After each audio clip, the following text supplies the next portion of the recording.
8 مارس روز جهانی زن رو با درود به خواهران عزیزم در ایران و سراسر جهان و با تقدیر از زنانی گرامی می‌داریم که تاریخ نبرد زنان برای برابری و رهایی را با رنج‌ها و خونه‌های خود نوشتند.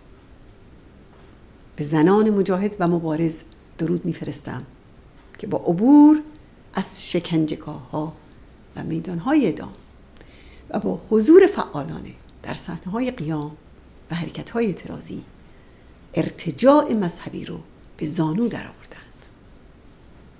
و درود به زنانی که با فداکاری و مسئولیت پذیری راهی نو گشودند.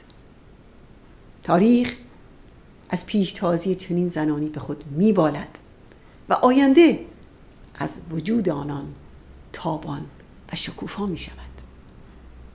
این افتخار زن ایرانی است که در برابر 40 سال حاکمیت ننگالود استبداد مذهبی از همون روز اول تا امروز به اعتراض و مبارزه دست زده و یک مقاومت پرشکوه آفریده است و درست به دلیل همین رزم و ایستادگی نه فقط 8 مارس بلکه هر روز برای زن ایرانی روز زن است.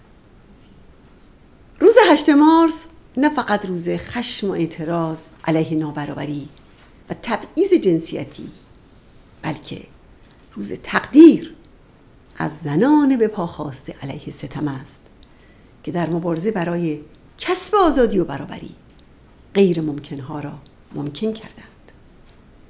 امروز زنان در صفوف قیام‌ها و اعتراض‌های معلمان، فرهنگیان، دانشجویان، کارگران، کشاورزان و بازنشستگان حاضرند و نبردشان تا سرنگونی این رژیم ادامه خواهد یافت.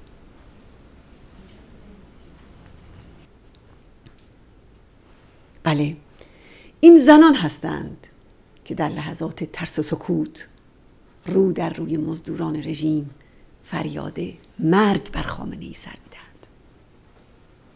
همراه با کارگران کفنپوش صفوف تظاهرات را به پیش می‌برند. صدای معلمان و بازنشستگان می‌شوند و جوانان را به ایستادگی در مقابل مزدوران رژیم برمی‌انگیزند. در زندان‌ها با شجاعت بسیار در کنار سایر خواهرانشون ایستادگی می‌کنند و در صفوف رزمندگان آزادی کانون‌های شورشی رو برپا کردند. این رزم و مقاومت پاسخ به رژیم زنستیزیه که حاکمیتش رو بر اساس تبعیض و ستم علیه زنان بنا کرده و با سرکوب و تحقیر زنان هویت پیدا کرده. خامنه‌ای و رژیمش در مقابل مبارزه زنان و اعتراضهای فزاینده مردم ایران راه حلی ندارد جز اینکه چنگ و دندان خوناشام خودش رو نشون بده. اون میخواد یکی از رسواترین عوامل قتل عام 30,000 زندانی سیاسی در سال 67 رو به ریاست دستگاه قضایی خودش منصوب کنه. 30,000 زندانی که بسیاری از اونها رو زنان تشکیل دادند. اما آوردن این جلاد منفور هم نمیتواند روحیه باختگی و ضعف تمامیت این رژیم رو در مقابل جنبش مردم ایران چاره کنه. در سال گذشته باز هم هزاران زن در سراسر ایران، اون هم به بهانه بدحجابی، دستگیر شدند و مورد آزار و اهانت قرار گرفتند. از طرف دیگه جمعیت زنان بیکار با رشد حیرت انگیزی در حال افزایشه. نرخ بیکاری در میان زنان جوان زیر 30 سال 86% و این محصول سیاست زن ستیزانه رژیمیه که ولی فقیه اون با وقاحت تمام مدعیه که اشتغال از مسائل اصلی مربوط به زنان نیست. همچنین تراژدی ازدواج دختران زیر 18 سال شرایط غیر قابل توصیفی برای اونها ایجاد کرده. شمار زنان و دختران معتاد سال به سال بالا میره. 50% از زندانیان زن 20 تا 34 ساله در رابطه با مواد مخدر زندانی هستند. در پایتخت دست کم 3000 زن کارتون خواب هستند و کثرت زنان قربانی فحشا و تیر روزی فاجعه باره. رژیم آخوندی نخستین دشمن زنان و اولین مانع کسب آزادی و برابریه. پس هر مبارزه و جنبشی برای آزادی و برابری در قدم اول از سرنگونی این رژیم استبداد مذهبی می‌گذرد. بنابراین اولین رویکرد برای به دست آوردن برابری حضور مؤثر در مبارزه برای آزادی مردم و کشورمونه. نیروی اصلی شکست دیکتاتوری مذهبی حاکم زنان ایرانند که بیشترین ستم رو متحمل شده و بیشترین انگیزه رو برای واژگون کردن این رژیم اونها هستند که دارند. دومی رویکرد برای موفقیت مبارزه زنان همبستگی و کار جمعیه. این کلید پیشرویه که خلاقیت ها رو شکوفا میکنه، توانایی ها رو در هم ضرب میکنه و ترس ها و کمبود ها رو به حاشیه میراند. بنابراین در مقابل سدها و مانع ها هر بار باید بگوییم که دوباره آغاز میکنیم و دست یکدیگر را بگیریم. هر کس تنها در همبستگی با سایر خواهرانش میتونه استعدادهاش رو به بهترین وجه شکوفا کنه. وقتی که تلاش فردی رو به یک تلاش جمعی ارتقا بدیم، مقابله با موانع بسیار بسیار آسان میشه. بنابراین هر یک از ما اونقدر میتونه به جلو حرکت کنه و مؤثر باشه که دستان سایر خواهرانش رو رها نکنه و این صف رو طولانی تر کنه. این مناسبات و روابطی است که به خصوص در این دوران زنان مجاهد اون رو به سطح نوینی ارتقا دادند. اما سومی رو کرد تغییر باورها و شورش علیه عادتها و اجبارات تحمیلیه. باید برای اونچه که باید باشه مبارزه کنیم و نه فقط اونچه که امکان پذیره. و در این راستا تغییر ذهنیت‌ها و دگرگونی باورهای خود زنان یک گام جدی و بسیار ضروری است. برخاستن، ارزش‌های نو را جستجو کردن و کشف توانایی‌های خود و سایرین در یک کار و مبارزه جمعی، نقش مسیر مبارزه برای آزادی و برای برابری.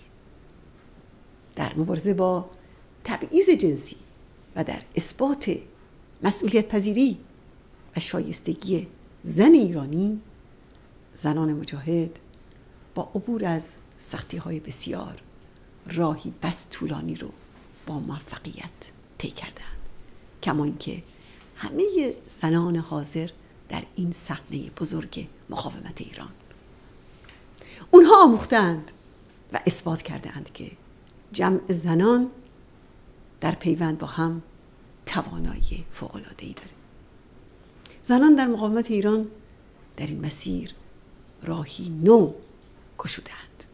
اونها پیشروی و موفقیت خودشون رو در گروی پیشرفت جمعی میبینن و تلاش اونها پلکانی برای پیشرفت و ارتقاء سایر خواهرانشونه.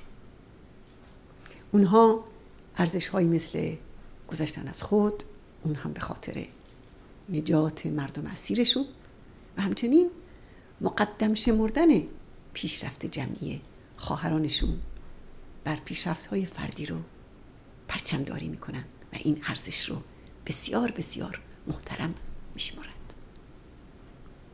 از یاد نبریم که در گیرودار قتل عام اشرف در زیر گلوله‌های دشمن در رویارویی سخت و تنگ با دشمن، خواهر عزیزم ژیلا طلو خودش رو سپر جان خواهرش زهره کرد. از یاد نمیبریم زنان مجاهد و مبارزی که با ایستادگی و با روحیه جمعی در زندانهای رژیم مقاومت کرده و میکنند.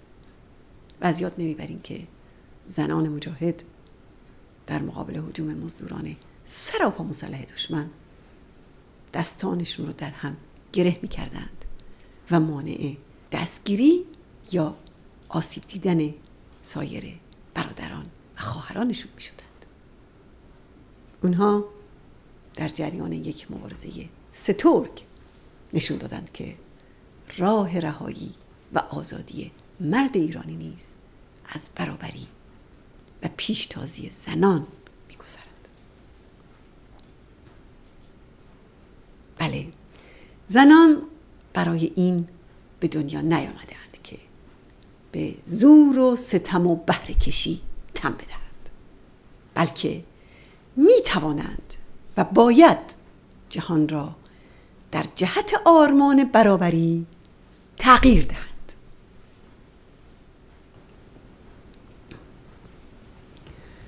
دختران و خواهرانم در سراسر ایران، اکنون زمان آن است که خود را سازمان دهید. بیایید از رنج‌هایتان، از اشک‌هایتان و داغ‌ها و حسرت‌هایتان نیروی رزم و پیشروی بسازید. در کانون‌های شورشی و شوراهای مقاومت، یعنی در دستان شما سرنوشت آینده شکل می‌گیرد. هر روز در فکر دستگیر شدگان قیام و زندانیان سیاسی باشید و برای آنها کاری بکنید. در مقابل عملیات کنترل بدحجابی مقاومت کنید. در مقابل گشت‌های وحشی ارشاد مردم رو به اعتراض برانگیزید. از کودکان دستفروش و از زنان دستفروش حمایت کنید و در برابر تعرض ماموران رژیم به آنها حرکت‌های اعتراضی رو سازمان بدهید و هر جا شعله‌های مقاومت و اعتراض برافروخته می شود در اون فعالانه شرکت کنید. با آخوندها که به طور برنامه‌ریزی شده بی‌اعتمادی، ناامیدی و کینه و تفرقه رو در جامعه ترویج میکنن مقابله کنید. اونا میخوان به مردم ایران این رو القا کنن که نمیشود کاری کرد و فایده‌ای ندارد. اوضاع از این که هست بدتر میشود و باید با همین وضعیت ساخت و تسلیم شد. پس بر شما خواهران آگاه و دلیرم در سراسر ایران است که این سیاست شوم رو به شکست بکشانید. بر شماست که بر فرهنگ سوختن و ساختن شورش کنید. بر شماست که همبستگی و همدردی و دوستی و اعتماد رو در میان مردممون شکوفا کنید. مقاومت ایران که دستیابی به برابری زن و مرد بخش تعیین کنندی از مبارزش رو تشکیل میده، مؤکداً خواهان اونه که در ایران آزاد فردا همه عوامل فرودستی زنان و همه موانع انتخابگری زنان حذف بشه. زنان از هر قومیت، مذهب و طبقه اجتماعی در هر سنی که هستند و در هر کجا که سکونت دارند باید از حقوق برابر با مردان در همه زمینه‌های اقتصادی، اجتماعی، سیاسی برخوردار باشند. زنان در انتخاب محل سکونت، نوع شغل و تحصیل آزادند و زنان از حق انتخاب آزادانه همسر، حق مسافرت آزادانه و حق خروج از کشور، همچنین حق طلاق و حق حضانت فرزند برخوردارند. اعتقاد به دین و مذهب و عقیده معینی نباید موجب تحقیر هیچ زنی یا منع اونها از دسترسی به فرصت‌های شغلی، امکانات آموزشی و یا دادخواهی بشه. زنان باید به طور برابر با مردان از حمایت قانون برخوردار باشند. زنان در انتخاب پوشش خود آزادند. قانون حجاب اجباری باید لغو شود و لغو می شود و به طور خاص زنان باید حق مشارکت برابر در رهبری سیاسی جامعه رو داشته باشند. زنان باید دارای حقوق مساوی با مردان در برخورداری از سهم الارث و انعقاد قراردادها و اداره اموال باشند. در بازار کار زنان باید از فرصت‌های برابر با مردان برخوردار باشند و در ازای کار مساوی از دستمزد و مزایای مساوی با مردان برخوردار باشند. چند همسری ممنوع است و ازدواج قبل از رسیدن به سن قانونی مجاز نیست و زنان باید به طور برابر حق برخورداری و حفظ همه حقوق بشر و آزادی‌های اساسی را داشته باشند. این چشمانداز رو عزم راسخ مردم و مقاومت ایران و زنان به پا خواسته به واقعیت خواهد رساند. پشتوانه این چشمانداز تاریخ درخشان مبارزه زن ایرانی است. جامعه ایران از یاد نخواهد برد که زنانی چون فاطمه امینی یا مرضیه یزدگویی چگونه با عزم و فداکاری خود برای انقلاب ضد سلطنتی راه باز کردند. به اشرف رجبی بنگرید که مشعل فداکاریش در نبرد با 2 دیکتاتوری همچنان چراغ راه زنان ایران است. به 10,000 زن ایرانی که در نبرد با خمینی و خامنه‌ای شکنجه یا شهید شدن نگاه کنید. آنها افتخار تمام جهانند. به طاهره طلوع بنگرید با دشنه‌ای در قلبش بر فراز 4 زبر. او پرچم همیشه سرفراز نبرد زنان است.